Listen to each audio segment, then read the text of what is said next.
අපි ජීවිතයේ එක එක කාලවල එක එක අත්දැකීම් වලට මුහුණ දෙද්දී සමහර අත්දැකීම් මෙච්චර ප්‍රසන්න අත්දැකීම් නෙමෙයි. බිය උපදවන සුළු අත්දැකීම් අපිට දැනී හෝ නොදැනී අපේ හිතේ එන්න පුළුවන්. ඉතින් සයිකියාට්‍රිස්ට් කෙනෙක් විදිහට අපි නිතරම අපේ රෝගීන් එහෙම නැත්නම් අපේ සේවාලාභීන් එක කතා කරද්දී සුලභව දකින්න ලැබෙන කන්ඩිෂන් එකක් තමයි අපි කියන්නේ පැනික් ඇටැක්ස් කියලා. ඒකට හරි සිංහල වචනයක් නැති හින්දා මම පැනික් ඇටැක් කියන වචනේ පාවිච්චි කරන්නම්. එතනදී වෙන්නේ මුළු ඇඟේම ඇති වෙන බය ජනක හැඟීමක්. එක ඇඟේ තද ගතියක් සහ විශේෂම ලක්ෂණය තමයි හුස්ම ගැනීම අපහසු වෙලා හිර වෙලා පපුවේ වේදනාවක් ඇවිල්ලා පපුව හිර වෙලා ඒත් එක ලොකු බයක් එනවා. ඒ බය ඇත්තටම මරණීය බයක් වගේම තද බයක්. ඒගොල්ලන්ට හිතෙන්නේ මේ වෙලාවට හුස්ම ගන්න බැරුව ඒගොල්ලෝ මැරෙයි කියලා. එහෙම නැත්නම් පපුවේ අමාරුවක් ඇවිල්ලා මැරෙයි කියලා. ඒ වගේම තව ආයෙත් ඒ වෙලාවෙ ඉන්න බයක් තියෙනවා. ඒගොල්ලන්ගේ පාලනය ගිලිහිලා අනික් අයට ඒක තේරිලා ඒගොල්ලන්ට පිස්සු කියලා හිතයි කියලා ඒගොල්ලෝ අනික් අය ඉස්සරහා ලොකු අපහසුතාවයකටපත් වෙයි කියලා බයකුත් එනවා. ඉතින් සමහර වෙලාවට මේ වගේ බයවල් එන්නේ කිසිම හේතුවක් නැතුව අපිට හිතා ගන්න බෑ හේතුව මොකද්ද කියලා. සමහර වෙලාවට ඒක එන පුද්ගලයාට ඒකට හේතුවට අදාළ යම් සම්බන්ධයක් දැනෙන්නත් පුළුවන්. ඒගොල්ලන්ට හිතෙන්න පුළුවන් මම මෙතන මේ සද්දෙට බය වුණා. එහෙම නැත්නම් මගේ මේ අසනීප තත්ත්වය වැඩි වෙයි කියලා බය වුණා. එහෙම නැත්නම් අපේ තාත්තට heart attack එකක් ආපු හින්දා බය වුණා. අන්න ඒ වගේ සම්බන්ධයක් තියෙන්න පුළුවන්. සම්බන්ධයක් නැතුවත් මේ panic attacks තත්ත්වෙ එන්න පුළුවන්. ඉතින් අපි බලමු මේ පැනික් ඇටැක් එකක් කියන්නේ මොකක්ද කියලා තේරුම් ගන්න හේතුව ඒක තේරුම් ගත්තම ගොඩක් වෙලාවට මේ පැනික් ඇටැක්ස් තත්වයට තියෙන බය අඩු වෙන්න ඉඩ තියෙනවා. මොකද මේ පැනික් ඇටැක්ස් කියන තත්වය ඇති වෙන්නේ ආරම්භක අවස්ථාව බිය. එහෙම නැත්නම් fear. බය කියන හැඟීම අපේ ඔළුවට ආවම අපේ ඇඟේ ඉබේම ඇතිවෙන ස්නායු රසායනික හෝමෝන වෙනසක් වෙනවා. ඒ තමයි ඇඩ්‍රිනලින් කියලා හෝමෝන් එකක් අපේ ලේවලට නිදහස් වෙනවා. මේ ඇඩ්‍රිනලින් කියන හෝමෝන් එක ගොඩක් අය අහලත් ඇති. අපේ ඇඟ හදිසි අවස්ථාවකට සූදානම් කරන හෝමෝන් එක. එයාට පුළුවන් ඊටාම ක්ෂණයකින් අපිට හිතා ගන්නත් බැරි ක්ෂණයකින් අපේ හෘද ස්පන්දන වේගය වැඩි කරන්න සහ හුස්ම ගැනීමේ වේගය වැඩි කරන්න. ඒකෙන් එයා බලාපොරොත්තු වෙන්නේ හදිසි අවස්ථාවට අපිව සූදානම් කරන එක. හැබැයි මේ හුස්ම ගැනීම වේගය වැඩි කරලා හෘද ස්පන්දන වේගය වැඩි වුණා අපේ ඇඟ ඇතුලේ ඉබේම තව වෙනස්කම් වගේක් වෙනවා. ඒ වෙනස්කම් තමයි අපේ හෘද ස්පන්දන වැඩි වුණා අපිට ඩුඩ්ඩු කාලා පපුව ගහනවා. ඒතර කාට හරි තමුන්ට හෘදයාබාධයක් වෙලදී කියලා බියෙන් ඉන්න කෙනෙකුට මේ හැඟීම දැනුණ ගමන් එයාට හිතෙන්නේ මට දැන් මේ heart attack එකක් එන්න තමයි යන්නේ. ඊළඟට වැදගත්ම දේ හුස්ම ගැනීමේ වේගය වැඩි වුණාම අපේ ඇඟේ කාබන් ඩයොක්සයිඩ් ඉක්මනින්ම ඇඟෙන් පිරිසිදු වෙලා රුධිරයේ කාබන් ඩයොක්සයිඩ් ප්‍රමාණය අඩු වෙනවා.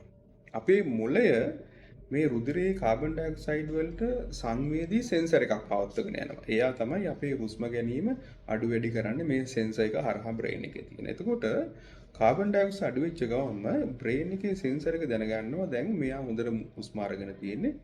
මෙයාට තවත් මේ වගේ අධික හුස්ම ගන්න ඕනේ නැහැ කියලා එයා සිග්නල් එකක් එවනවා පපුවට මේ පපුවේ මාංශ පේශි වලට හුස්ම ගැනීම අඩු කරන්න කියලා. දැන් එකිනෙකට ප්‍රතිවිරුද්ධ සිග්නල් දෙකක් තමයි අපේ පපුවට එන්නේ. ඒක ඇඩ්‍රිනලින් කියන හයියෙන් හුස්ම ගන්න, බ්‍රේන් එක කියනවා හුස්ම ගන්න එපා දැන් ඇති ඔයා හුස්ම ගන්න එක අඩු කරන්න කියලා.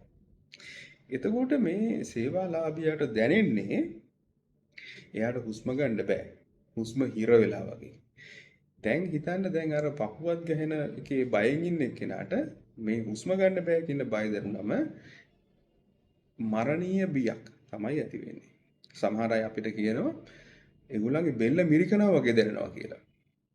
තව සමහර අය කියනවා කවුරු හරි පපුව පාගගෙන ඉන්නවා හිර කරගෙන පටියකින් බැඳලා තියෙනවා වගේ කියලා. දැන් ඕගොල්ලන්ට තේරෙයි මුලින්ම මේ සංසිද්ධිය ඇති වුණෙත් මේ බය හින්දා. දැන් මේ සංසිද්ධියේ ප්‍රතිඵලයේ හින්දාත් එන්නේ බයක්. හුස්ම ගැනීමේ අපහසුව සහ පපුව ගැනීම විතරක් නෙමෙයි මේ වෙලාව වෙන්නේ. තව සමහර අයට දැනෙනවා මේ අතපය හිරි වැටිලා වගේ, කලන්තේ වගේ, කැරකිල්ල වගේ, වැටෙයි කියලා බයක් එනවා. ඒ වගේම තව සමහර අය කියනවා ඉදි කටු වලින් අනිනවා වගේ කියලා. මේ ඔක්කොම අර මේ පැනික් ඇටැක් එක වෙලාවේදී හුස්ම ගැනීමේ වේගය ඉහළ යාම නිසා රුධිරයේ පොඩි සංයුතීන් වල වෙනසක් අහිංසක වෙනස්කම් නිසා අපිට දැනෙන දේවල්. බය වෙන්න කිසිම හේතුවක් නෙමෙයි. දැන් අපි බලමුකෝ දැන් ඔන්න බය මුලින් ආවා. බයට ඇඩ්‍රිනලින් ආවා. ඇඩ්‍රිනලින් වලින් පපුව ගැහෙන්න ගත්තා. හුස්ම ගැනීමේ වේගය වැඩි වුණා. හුස්ම ගැනීමේ වේගය අඩු වෙන්න කරන්න කියලා මොළයෙන් පණිවිඩයක් ආවා. දැන් හුස්ම හිර වෙනවා වගේ දැනුණා. දැන් මොකද වෙන්නේ? ආයේ බය ආවා හුස්ම ගන්න බෑ කියලා. එතකොට ආයේ මොකද්ද වෙන්නේ? ඇඩ්‍රිනලින් කියන හෝමෝන් එක ආයේ ලෙවල්ට එනවා. එතකොට මේක විෂම චක්‍රයක් වගේ නැවත නැවත වෙනවා. අන්න ඒ හින්දායි මේ පැනික් ඇටැක් එක අර ඒක දුක් විඳින එක්කෙනාට ලොකු භයානක කරදරකාරී පීඩාකාරී දෙයක් වෙන්නේ. මම පොඩි ඩයග්‍රෑම් එකක් හඳා ඔයගොල්ලන්ට පෙන්නන්න බලන්න ඒක ඔයගොල්ලන්ට පේනවද කියලා. දැන් මේ පළවෙනි අවස්ථාවෙන් පේන කැමරාවට අනිත් පැත්ත හැරිලා පේන්නේ බිය. ඒතර දෙවෙනි අවස්ථාවේ තමයි ඇඩ්‍රිනලින් ස්‍රාවය වෙන්නේ. තුන්වෙනි අවස්ථාවේ හුස්ම ගැනීමේ වේගය වැඩි වෙනවා, හෘද ස්පන්දන වේගය වැඩි වෙනවා. එතකොට හතරවෙනි අවස්ථාවේදී පස්වෙනි අවස්ථාවේදී මොළයෙන් පණිවිඩයක් එවනවා හුස්ම වේගය අඩු කරන්න කියලා. හයවෙනි අවස්ථාවේදී අපිට තේරෙන්නේ හුස්ම ගැනීමේ අපහසුව. මොකද දැන් මොළයෙන් සිග්නල් කරලා තියෙන හින්දා පපුවට අන්න ඒ හින්දා බිය නැවත ඇති වෙනවා. එතකොට මේ චක්‍රය නැවත මේ විදිහට විෂම චක්‍රයක් වගේ ක්‍රියාත්මක වෙනවා.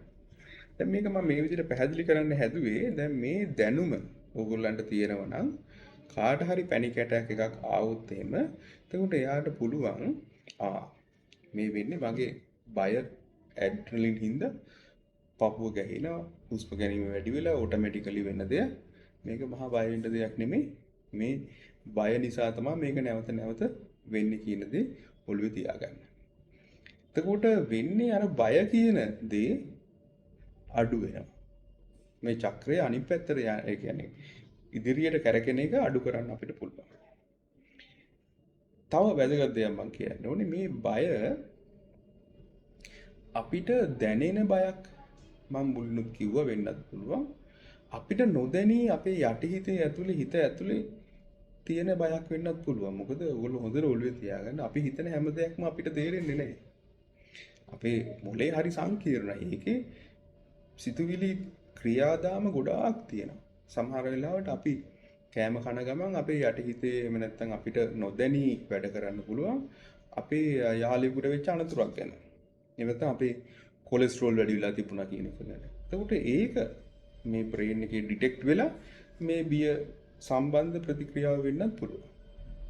ඉතින් මම හිතනවා ඕගොල්ලන්ට මේකෙන් යම් දැනුමක් ලැබෙන්නේ නැති මේක තත්ත්වය අඩු කරගන්න කියලා. එහෙනම් බොහොම ස්තුතියි.